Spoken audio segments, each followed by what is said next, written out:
الحمد لله رب العالمين والصلاة والسلام على سيد الأنبياء والمرسلين محمد بن عبد الله الأمين وعلى آله وصحبه أجمعين وعلى من تبعهم بإحسان ودعا بدعوتهم إلى يوم الدين.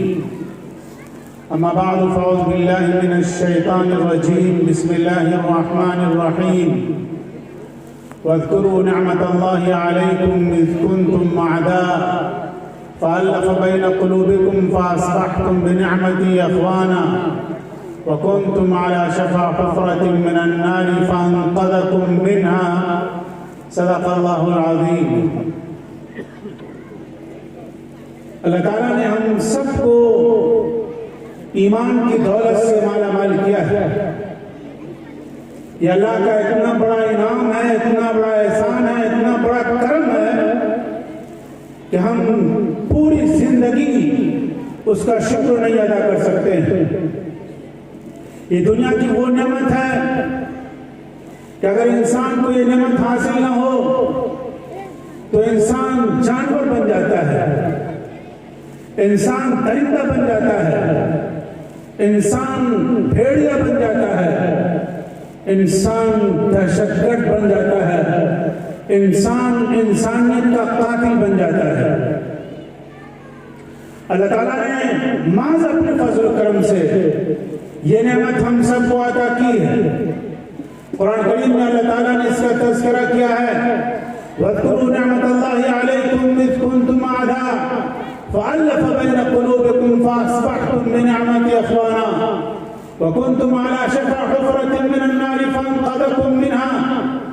یاد کرو اللہ کی نعمت کو جب تم ایک دوسرے کے خون کے پیاسے تھے، جب تم اسلام کی دولت سے محروم تھے، تم جاہلیت کے دور میں زندگی گزار رہے تھے، تم کفر کے آغوش میں زندگی گزار رہے تھے، تمہارے اندر اللہ کا خوف نہیں تھا، تمہارے اندر انسانیت نہیں تھی، تمہارے اندر ہمدردی نہیں تھی، تمہارے اندر محبت نہیں تھی، تمہارے اندر امانت داری نہیں تھی، تم ایک جانور کی طرح زندگی گزار رہے تھے اور آپس میں ایک دوسرے کے خون کے پیاسے تھے.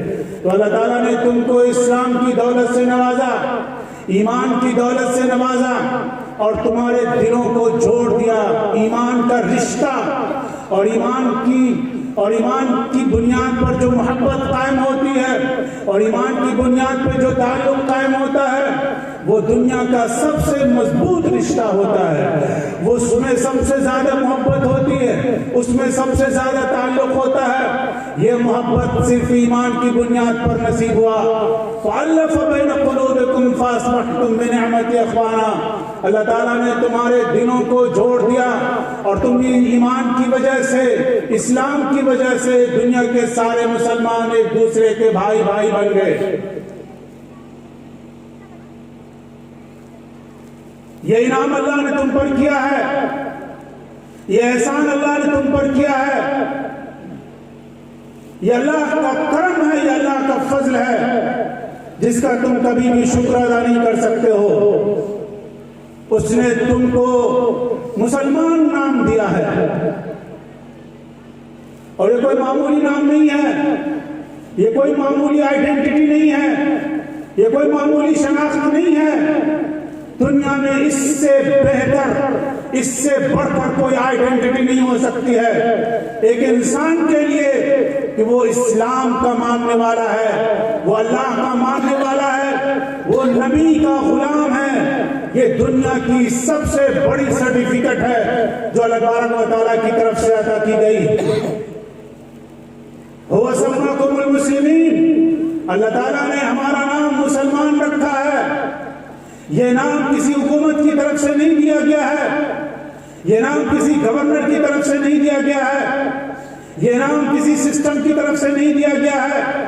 یہ نام ہمیں اللہ نے دیا ہے، یہ نام ہمیں قرآن نے دیا ہے. هو اجتباكم وما جعل عليكم في الدين من حرج ملة أبيكم إبراهيم هو سماكم المسلمين. اللہ تعالیٰ نے تم کو ابراہیم علیہ السلام کے طریقے پر چلایا اور تم کو مسلمان بنایا ہے. یہ دین ہے جو دنیا کا سب سے افضل دین ہے. یہ وہ زندگی گزارنے کا طریقہ ہے دنیا کی تاریخ میں اس سے بہتر کوئی طریقہ انٹروڈیوس نہیں کیا گیا ہے۔ ایک انسان کی طرح زندگی گزارنے کا جو سب سے بہتر راستہ ہو سکتا ہے، اس راستے کا نام اسلام ہے۔ انسانیت کا جو سب سے بہتر راستہ ہو سکتا ہے، اس راستے کا نام انسان ہے۔ دنیا میں امن قائم کرنے کا جو سب سے بہتر طریقہ ہو سکتا ہے، اس طریقے کا نام اسلام ہے۔ دنیا میں جو سب سے زیادہ سچا راستہ ہے، وہ راستہ اسلام کا راستہ ہے۔ دنیا میں سب سے زیادہ جو کامیابی کا راستہ ہے، وہ اسلام کا راستہ ہے۔ دنیا میں سب سے زیادہ محبت کا جو راستہ ہے، وہ اسلام کا راستہ ہے۔ دنیا میں سب سے زیادہ کامل جو دین ہے، وہ اسلام دین ہے۔ سب سے زیادہ مکمل ہے، سب سے زیادہ متوازن ہے، سب سے زیادہ بیلنسڈ ہے، اور سب سے زیادہ معتدل ہے، سب سے زیادہ عدل پر ہے۔ اليوم اکملت لکم دینکم واتممت علیکم نعمتی ورضیت لکم الاسلام دینا۔ اللہ نے تمہارے لیے دین کو مکمل کر دیا ہے۔ یہ کامل دین ہے، زندگی گزارنے کا پورا طریقہ ہے۔ اسلام اس کا نام نہیں ہے کہ ہم مسلمان کے خاندان میں پیدا ہو گئے۔ اسلام اس کا نام نہیں ہے کہ ہم نے مسلمانوں کے جیسا نام رکھ لیا۔ اسلام اس کا نام نہیں ہے کہ ہم مسجد میں ہفتے میں ایک دن جا کر کے حاضری لگا دیتے ہیں۔ اسلام اس کا نام نہیں ہے کہ ہم عید کے دن نئے نئے کپڑے پہن لیتے ہیں۔ اسلام اس کا نام نہیں ہے کہ ہم 12 ربیع الاول کو جلوس نکال لیتے ہیں۔ اسلام اس کا بھی نام نہیں ہے کہ ہم 27 رجب کو جلسہ کر کے یہ سمجھتے ہیں کہ ہم نے اپنی بہت بڑی ذمہ داری ادا کر دی۔ اسلام ان میں سے کسی چیز کا نام نہیں ہے۔ اسلام ایک پریکٹیکل مذہب ہے۔ اسلام ایک عملی زندگی کا نام ہے۔ اسلام نام ہے محمد کے نقش قدم کو فالو کرنے کا۔ اسلام نام ہے محمد کی غلامی کا۔ اسلام نام ہے محمد کے طریقے پر چلنے کا۔ اسلام نام ہے نبی کی سیرت کو اپنانے کا۔ اسلام نام ہے نبی کی سنت کو اپنانے کا۔ اسلام نام ہے سچائی کا۔ اسلام نام ہے امانتداری کا۔ اسلام نام ہے بھائی چارے کا۔ اسلام نام ہے پردے کا۔ اسلام نام ہے اخوت کو قائم کرنے کا۔ اسلام نام ہے امن قائم کرنے کا۔ اسلام نام ہے انصاف قائم کرنے کا۔ اسلام نام ہے ظلم کو ختم کرنے کا۔ اسلام نام ہے جھوٹ کو مٹانے کا۔ اسلام نام ہے سود کو مٹانے کا۔ اسلام نام ہے غیبت کو مٹانے کا۔ اسلام نام ہے محمد کی سیرت پر مرنے کا۔ اسلام نام ہے محمد کی سنت کو اپنی دانتوں سے مضبوطی کے ساتھ پکڑنے کا۔ سبحان اللہ، سبحان اللہ۔ بے شک قرآن کریم میں اللہ تبارک و تعالیٰ فرماتا ہے، یا ایھا الذین آمنوا ادخلوا فی السلم کافۃ، ایمان والو پورے کے پورے اسلام میں داخل ہو جاؤ۔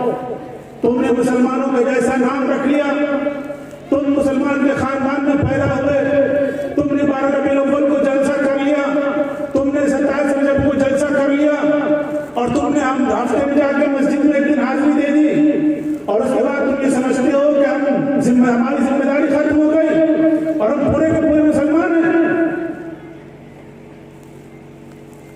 اسلام ایسے طرز عمل کو پسند نہیں کرتا ہے۔ آدھا پیتر آدھا بٹیر اس کے نہیں چلتا ہے، اس کا ملاوٹ نہیں ہے، وہ اوریجنل دین ہے، وہ اوریجنلٹی کو پسند کرتا ہے۔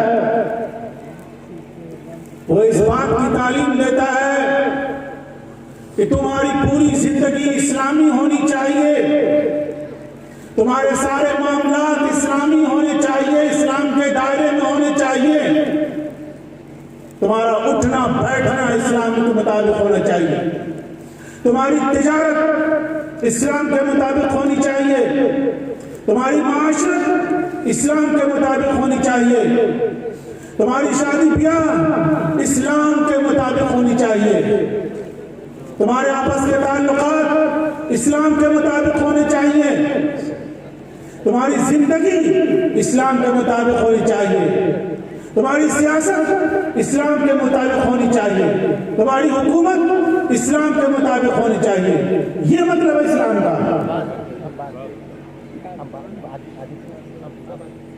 اور اگر تم نے اسلام کے سسٹم کو چھوڑ دیا، اسلام کے طریقے کو چھوڑ دیا، اسلام کے اصول کو چھوڑ دیا، تو اس کا مطلب یہ ہے کہ تم نے اللہ کے راستے کو چھوڑ دیا اور شیطان کے راستے کو اختیار کر لیا. تم نے نبی کی سنت کو چھوڑ دیا اور ابلیس کی سنت کو اختیار کر لیا. تم نے سچائی کے راستے کو چھوڑ دیا اور تباہی کے راستے کو اختیار کر لیا. یا ایھا الذین آمنوا ادخلوا فی السلم کافۃ ولا تتبعوا خطوات الشیطان انہ لکم عدو مبین. اے ایمان والو، پورے کے پورے اسلام میں داخل ہو جاؤ، 100% مسلمان بن جاؤ. اور جب تم 100% مسلمان بن جاؤ گے تو اللہ کی نصرت تمہارے ساتھ ہوگی، اللہ کی مدد تمہارے ساتھ ہوگی، اللہ کی طاقت تمہارے ساتھ ہوگی، اللہ کا وعدہ تمہارے ساتھ ہوگا. دنیا کی ساری طاقت مل کر بھی تم کو ہلا نہیں سکتی، تم کو دبا نہیں سکتی، تم پر غالب نہیں آ سکتی، تم کو دبا نہیں سکتی، تم کو شکست نہیں دے سکتی. اگر ایمان کی طاقت تمہارے اندر ہوگی، اسلام کی طاقت تمہارے اندر ہوگی، اسلام تمہارے اندر ہوگا، تو تمہارا خوف دنیا کی قوموں کے اندر ہوگا، تمہارا رعب دنیا کی قوموں کے اندر ہوگا، تمہارا ڈر دنیا کی قوموں کے اندر ہوگا. تمہارے سائے سے لوگ ڈر جائیں گے، تمہارے وجود سے تھرا جائیں گے، تمہارے قدم سے ان کے ہوش اڑ جائیں گے. مولانا نے موب لنچنگ کی بات کہی. آج ہندوستان میں موب لنچنگ ہوتی ہے، راہ چلتے مسلمانوں کو پکڑ کے مار دیا جاتا ہے. یہ ہمت کہاں سے پیدا ہوئی؟ یہ جرأت کہاں سے پیدا ہوئی؟ اس لیے کہ ہمارا ایمان کمزور ہے، ہمارا اسلام کمزور ہے. جس دن ہمارے اندر ایمان کی طاقت ہوگی، دنیا کی کوئی طاقت ہم کو ہاتھ نہیں لگا سکتی ہے. دنیا کی کوئی طاقت مسلمانوں کو نہیں مٹا سکتی ہے، دنیا کی کوئی طاقت مسلمانوں پر فتح نہیں پا سکتی ہے. یہ بزدلی، یہ کمزوری، یہ پست ہمتی، یہ ایمان کی کمزوری کی علامت ہے، یہ موت سے ڈرنے کی علامت ہے. جو قوم موت سے ڈرتی ہے، دنیا اس کو ڈراتی ہے، موت لنچنگ اس کے ساتھ کی جاتی ہے، سریعام اس پر حملہ کیا جاتا ہے. لیکن جو قوم اس بات کو مانتی ہے، اس بات پر ایمان رکھتی ہے کہ موت اور زندگی کا مالک صرف اللہ ہے اور وہ موت سے کبھی نہیں ڈرتی ہے، دنیا کی کوئی طاقت اس کو دبا نہیں سکتی، اس کو مٹا نہیں سکتی. جو حق کی خاطر جیتے ہیں، مرنے سے کہیں ڈرتے ہیں جگر.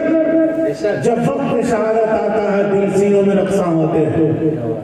جو لوگ اللہ کے ماننے والے ہیں، جو نبی کے ماننے والے ہیں، جو صحابہ کے ماننے والے ہیں، وہ موت سے اگر گھبراتے ہیں، موت سے ڈرتے ہیں، اس سے زیادہ ان کے لیے کوئی شرم کی بات نہیں ہو سکتی ہے. صحابہ کرام نے میدان جنگ میں اپنی جانوں کا نذرانہ پیش کیا. کوئی اس وقت مرتا ہے جب اللہ تعالیٰ کی طرف سے موت کا فیصلہ ہوتا ہے. اس لیے تم اگر یہ سمجھتے ہو کہ ہم گھروں میں بند ہو جائیں گے تو ہم سیف رہیں گے، ہم اپنے کمرے میں بند ہو جائیں گے تو سیف رہیں گے، ہم حکومت کے سامنے جھک جائیں گے تو ہم سیف رہیں گے، ہم کسی پارٹی میں چلے جائیں گے تو سیف رہیں گے، اور ہم کسی پرمپرا کو مان لیں گے تو سیف رہیں گے، یہ تمہاری خام خیالی ہے. موت آئے گی تو تم کو نہ حکومت بچا سکتی ہے، نہ کوئی پارٹی بچا سکتی ہے، نہ کوئی طاقت بچا سکتی ہے. وَلَنْ يُؤَخِّرَ اللَّهُ نَفْسًا إِذَا جَاءَ أَجَلُهَا وَاللَّهُ خَبِيرٌ بِمَا تَعْمَلُونَ. موت کا ایک وقت طے شدہ ہے، وہ وقت پر آ کر رہے گی، اس سے پہلے کبھی نہیں آ سکتی. لہذا اللہ پر ایمان رکھو، اللہ کی طاقت پر ایمان رکھو، اللہ کی قوت پر بھروسہ رکھو کہ موت کا وقت طے شدہ ہے. ہمیں کسی سے ڈرنے کی ضرورت نہیں ہے، ہمیں کسی سے گھبرانے کی ضرورت نہیں ہے. ہم نبی کے نام لینے والے ہیں، ہم صحابہ کے نام لینے والے ہیں، جنہوں نے یہ فرمایا تھا کہ من مات ولم يحدث نفسه بالغزو مات میتۃ جاہلیہ. اسلام کی سربلندی کے لیے، قوم کی سربلندی کے لیے، دین کی سربلندی کے لیے اگر ہمیں اپنی جان کا نذرانہ پیش کرنا پڑے تو ہم اس کے لیے بھی تیار ہیں. اسلام ہم سے یہ چاہتا ہے. اسلام کا مطالبہ یہ ہے کہ ہماری جان، ہمارا مال، سب کچھ اللہ کا دیا ہوا ہے، اور جب بھی دین کا تقاضا ہوگا، اسلام کا تقاضا ہوگا، ہم سب کچھ اللہ کے راستے میں نچھاور کر دیں گے. اللہ تعالی ہم سب کو